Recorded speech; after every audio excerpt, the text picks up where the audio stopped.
रख लिया ना सारा सामान? चाकू रख लिया?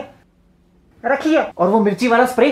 रख लिया। एक काम करो, कैंची भी रख लो, और वो गरम मसाला? हाँ रख लिया। बस दीदी तुम औरत हो या किचन, ये सब क्या है? तेरी माँ को मैंने कराटे कोचिंग लगवाने का फैसला किया है। ये लो। क्या? हाँ तो मैं कुछ समझा नहीं। अरे रहने दे, तुम लोग वो मोमबत्ती लेके धरना करने वाली पीढ़ी हो। आज बात करोगे, कल फेसबुक पे लिखोगे और फिर भूल जाओगे। ये लो। कराटे सीखना बढ़िया है, लेकिन मुसीबत के टाइम औरत कहाँ 4-5 आदमियों से निपटेगी? हर बार औरत को ही क्यों सावधानी बरतनी चाहिए? लेकिन इस उम्र में कराटे, उम्र देख के बलात्कार होते हैं।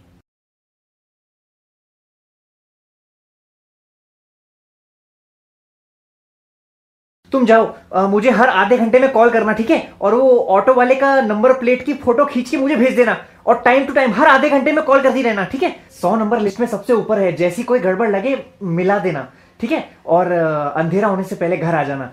जहां पे झुंड दिखे ना ज्यादा मर्दों का, वहां से चल के मत जाना। मुझे मत समझाओ, मैं अपनी पूरी जिंदगी इसी डर में जी चुकी हूँ। अच्छा ठीक है, ध्यान से जाना। घर से बाहर निकलने के लिए इतनी कंडीशंस हैं, हम ही जिम्मेदार हैं इसके। और तू क्या पहली बार देख रहा है? ये देश के सभी घरों में यही हाल है।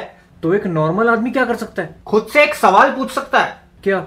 जो भी पूछूंगा उसका सही सही जवाब दियो। तुझे क्यों लगता है रेप होते हैं? चल तुझे 3 ऑप्शन देता हूं। छोटे कपड़े पहनने की वजह से, लड़की के देर रात पार्टी करने की वजह से, या फिर लड़की के शराब पीने की वजह से। पता नहीं। तुम्हें क्या लगता है जीजा जी? यार देर रात तक लड़की का बाहर रहना गलत तो है।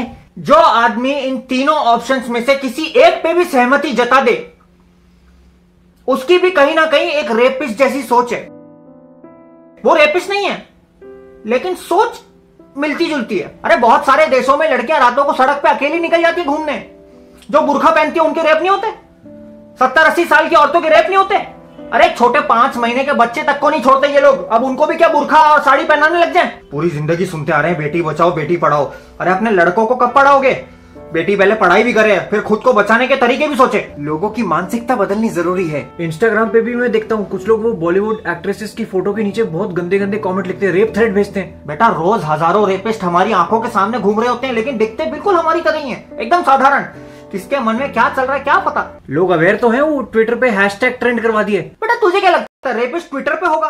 वो ये हैशटैग देखेगा और उसको अकल आ जाएगी?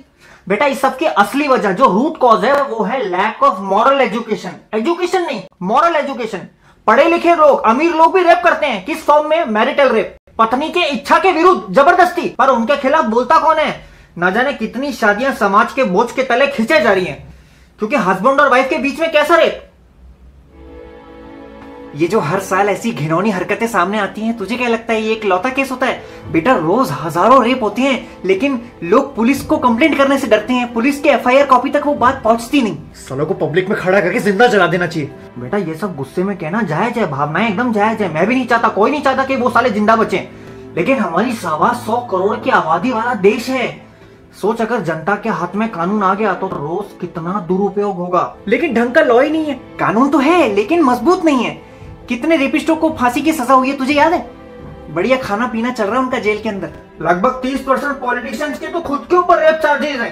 साला टीवी पे आके कोई नेता बोल देता है कि लड़कों से तो गलती हो जाती है, और कुछ तो रेप सर्वाइवर के ऊपर ब्लेम डाल देते हैं। कुछ लोग तो इसमें भी मजहब ले आते हैं। अरे यार बेटियों को तो छोड़ दो कम से कम।